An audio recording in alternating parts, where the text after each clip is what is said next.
Hi,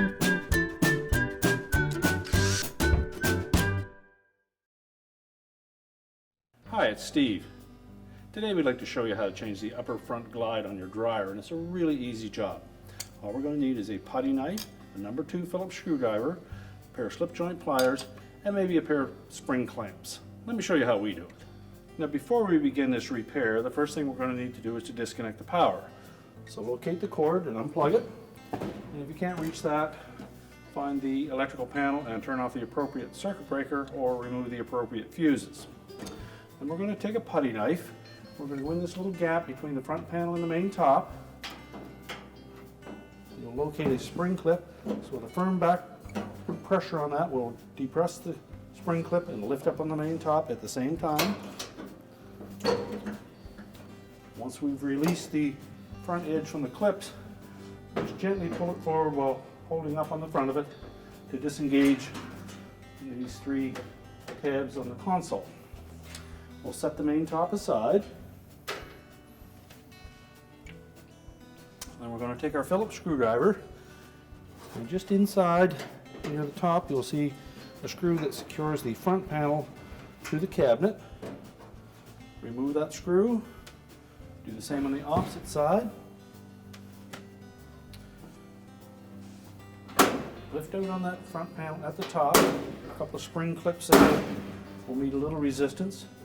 And just tilt it out far enough that you can access the wires to the door switch, and remove those.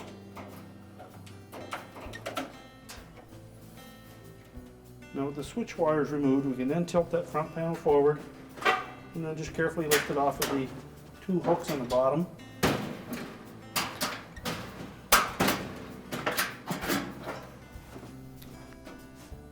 Then we can spin that around. And our front felt and bearing assembly is located on this top arc of the opening to the door.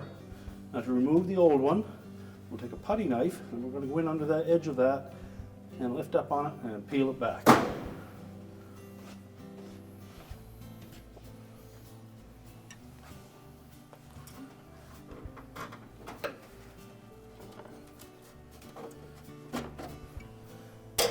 Now you may find once you've got that started, if you take a stout pair of pliers and just grasp the end of that felt,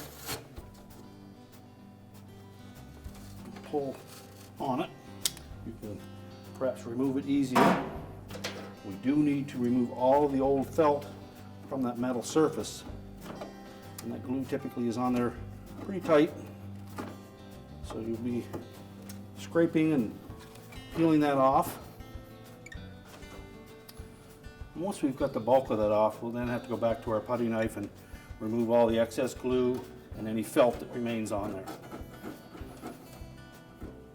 Once we've got that cleaned off so it's relatively smooth and we've got all the old felt removed, it's okay to have a little bit of the glue residue left there. As long as there's no humps in it, we should be fine. We'll then take our adhesive. This stuff is quite sticky, so be careful when you're using it. And then we'll apply a liberal amount to that metal surface. And take caution that we don't get any on the lip of that bulkhead or any on the lower felts. Now we'll take our new felt bearing. We want to make sure that the overhang on these plastic glides faces towards the front panel. Carefully sit that into position, keeping it tight up against that rolled lip on the door opening. Now if you wish, you can put a couple of clothespins or clips on the end to hold them snug until that glue sets up.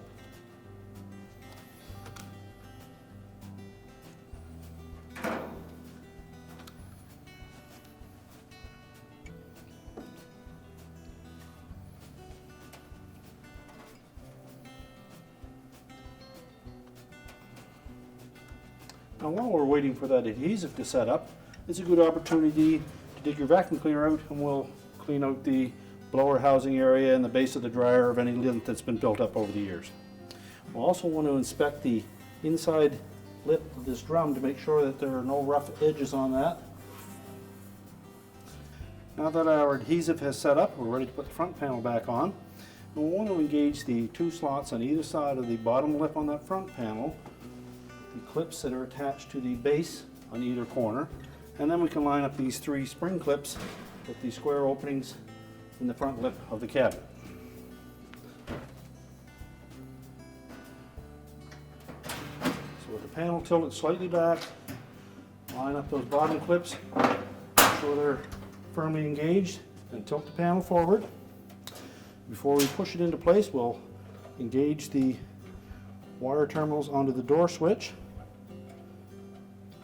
Make sure that they fit on there nice and snug.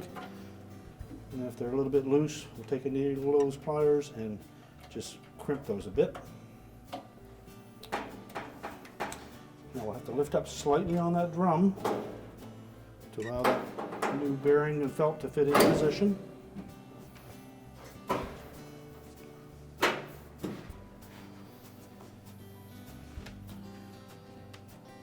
Now we can go ahead and install the two retaining screws.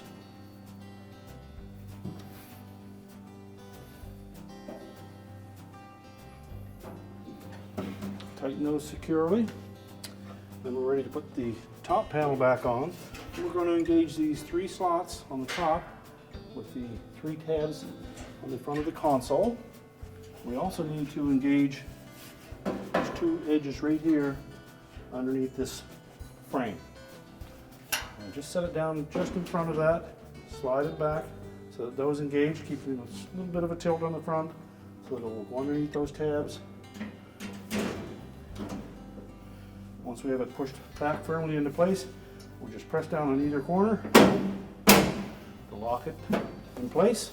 We're now ready to reconnect the power, and our repair is complete.